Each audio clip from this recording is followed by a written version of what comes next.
को दिखा रहा था, मैं उन लोगों को बता रहा हूं कि आपके मुंह में ताकत है, आपको डरने की जरूरत नहीं है, आपके अंदर मुंह में पावर है। अगर आज आप प्रार्थना कर रहे हैं, अगर आज आप प्रभु में बने हुए हैं, तो परमेश्वर आज रात आपकी जिंदगियों में कुछ नहीं बहुत कुछ करने वाला यीशु मसीह के नाम में। अगर आप इन चीजों को देखें, मैं सेवकों के लिए बता रहा हूं ये, कि मैं सेवकों के लिए, इवांजलिस्ट वालों के लिए बता रहा हूं, जो गोस्पल बांटते फिरते हैं, जो सुसमाचार प्रचार करते फिरते हैं, उनको बता रहा हूं कि भाई साहब, जब हम प्रभु में आए तो हमें किसी क्रिश्चियनिटी ने अपनाया नहीं। उसने कहा ये तो अन्य जाति में से, जाटों में से आया, हिंदू धर्म में से आया, इसको छोड़ो, चलो इसको यहाँ नहीं लगाना, यहाँ नहीं लगाना, साइड में। मुझे ऐसे साइड में करते थे। लेकिन आज वही लोग हैं मुझे प्यार करते हैं। मैं क्या एक टाइम आएगा, मैं क्या परमेश्वर आपको दिखाएगा कि मैं कौन हूं और तुम कौन हो, पवित्र आत्मा दिखाएगा। लेकिन मैं उन लोगों को बता रहा हूं, अगर आप गोस्पल बांट रहे हैं, अगर आप पास्टर की शिक्षा दे रहे हैं, अगर आप कुछ भी कर रहे हैं, आपको निराश नहीं होना, आपको बढ़ना है, इनकी तरफ नहीं देखना है ना। कुत्ता जब भौंकता है ना, हाथी चलता है, और लेकिन जब कुत्ता बड़ा खुश हो रहता है, हाथी जब पीछे मुड़ के नहीं देखता तो हाथी चलता रहता है। कुत्ता सोचता है शायद मेरे से डर गया ये, लेकिन उसके बाद हाथी जब पीछे मुड़ के देखता है ना, तो कुत्ते भाग जाया करते हैं। तो इसका मतलब ये है कि एक टाइम आपका आएगा पीछे मुड़कर जवाब देने का। मैं देखूंगा एक दिन कि हाँ तेरी हालत क्या है और मेरी हालत क्या है। परमेश्वर का आत्मा उस जिंदगी में काम करेगा। लेकिन मैं तो प्रभु के सामने छोड़ देता हूं कि आज बहुत सारे लोगों ने कह रहा है कि इतना गंदा इल्जाम लगाया, परमेश्वर उसे माफ नहीं करेगा। मेरी बेटी एकता का रो रो के बुरा हाल है, लेकिन मैं परमेश्वर जानता है इस बात के लिए, और परमेश्वर न्याय करेगा इस चीज का। मैं, और बाइबल बोलती है कि परमेश्वर जो है, जो सरकार का है सरकार को दो, जो परमेश्वर का है परमेश्वर को दो। मैंने तो जो सरकार को था वो सरकार को दे दिया, और बाकी सरकार अपने आप ही ठीक करेगी। परमेश्वर को जो है वो मैंने परमेश्वर को दे दिया। तो मैं कह रहा हूं कि उन लोगों के लिए बता रहा हूं कि जब आप दान देते हैं तो उसी समय कह रहा है कि आपके अंदर मुंह में पावर होती है कि आप दान देने के बाद आप धन की आशीष ले सकें। जब आप प्रार्थना करते हैं आपके मुंह में पावर होती है कि आप परमेश्वर से कुछ ले सकें। लेकिन हम दान भी देते हैं, प्रार्थना भी करते हैं, मुंह की पावर को इस्तेमाल नहीं करते। हमें मुंह की पावर को इस्तेमाल करना है कि परमेश्वर जो मैंने मांगा मुझे मिल गया, जो मैंने दान दिया है, और परमेश्वर वो मेरा बढ़कर आएगा। उसके बाद हम बोलते नहीं, ऐसा हम करते नहीं है। लेकिन यहां पर याकूब की तरह, यहां पर यहूदा इस्करियोती की तरह कुछ लोग होते हैं। यहूदा इस्करियोती हमेशा नजर थी उसकी, टुक टुक टुक लगाए रखता था, इतना चंदा आया, इतना दान आया, चर्च में इतना ये आया, इतना वो आया। और उसी समय ऐसे लोग हर चर्चों में मिलते हैं कि वो ये देखते रहते हैं, अच्छा इतने झोले आए, इतने कट्टे भर के ले गया पादरी, इतना करके ले गया। और वहां यीशु मसीह के लिए भी बोल रहे थे। और उसी समय कह रहे कि उसके दिमाग में लालच रहा, और उसने यीशु मसीह के दान का, चंदे का विरोध किया। और मसीह में आने के बाद उसने जलन किया, और बार बार उसने और 30 चांदी के सिक्कों में बिक गया, और यीशु मसीह ने उसके हाल पर छोड़ दिया। लेकिन उसका रिजल्ट क्या हुआ? उसने वो सुधारना चाहा लेकिन वो नहीं सुधरा। लेकिन गरीब करने वाली आत्मा, जो दान के लिए बोलता है, जो पादरी के लिए बोलता है, जो विश्वासियों के लिए बोलता है, जो वचन के खिलाफ चलता है, उसके पीछे गरीब करने वाली आत्मा रहती है। चाहे वो पास्टर हो, चाहे वो विश्वासी हो, चाहे वो, मैं तो कहूंगा एक बेढंगा विश्वासी, एक विश्वासी है। दो तरह के लोग हैं, एक विश्वासी, एक बेढंगा। मतलब बेढंगा विश्वासी वो होता है, और बेढंगा पास्टर वो होता है जो समझने के बाद भी समझता नहीं है, उसको समझ ही नहीं आती कि मुझे करना क्या है। मैं कह रहा हूं कि आज परमेश्वर का आत्मा उन लोगों को देख रहा है। हो सकता है आप ऑफिस में जाते हो, आप अपने स्कूल में पढ़ाना चाहते हो, आपने अपने कोई प्लॉट ले लिया हो, घर ले लिया हो, विदेश भेज दिया हो बच्चे को, लेकिन आपके पीछे जलन वाली आत्मा आज भी आपके पीछे हो, और आप रो रहे हो, टेंशन कर रहे हो। प्रार्थना से हल नहीं होगा ये।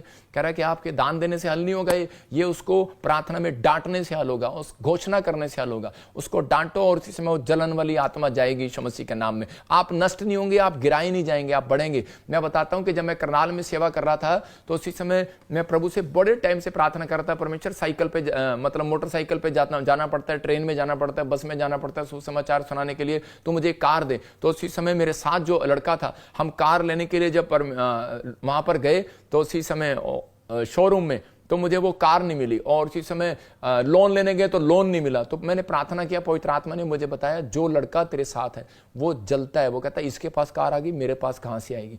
उसी समय मैं आपको बता रहा हूं 3 साल में कार के लिए तरसता रहा। और जब वो लड़का मेरी जिंदगी से दूर हुआ, जब मैंने उसको वहां से हटाया, और उसके बाद मैं आशीषित हो गया।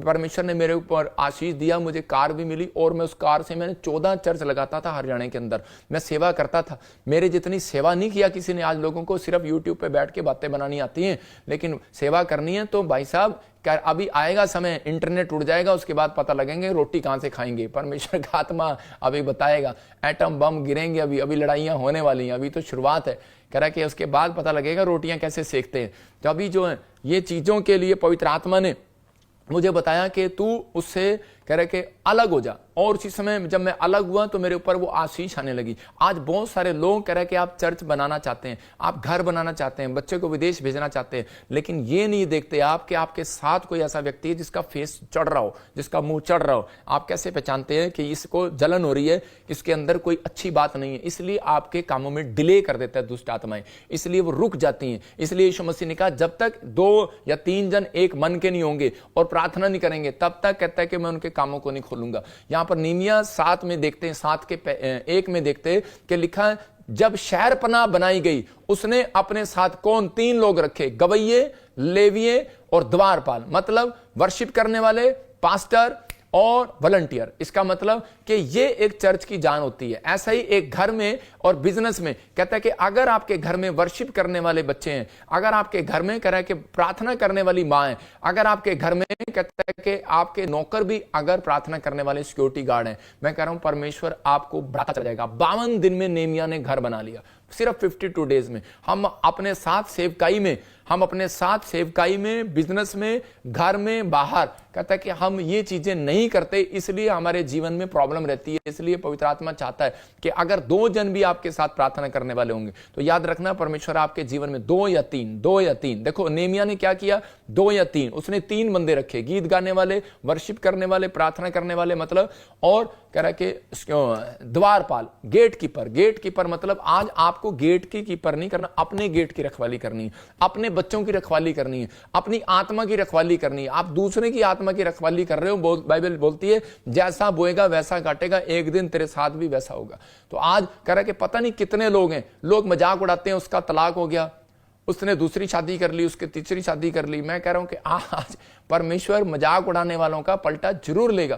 कहता है कि पवित्र आत्मा कह रहा है कि आप आज इस धरती पर आए हैं, कांटे बोकर जा रहे हैं अपने बच्चों के लिए, कि फूल बोकर जा रहे हैं। आप मसीहत ये है कि आप जैसा बोएं, कि आप ऐसा ना बोएं कि आपको काटना पड़े, आपके बच्चों को काटना पड़े।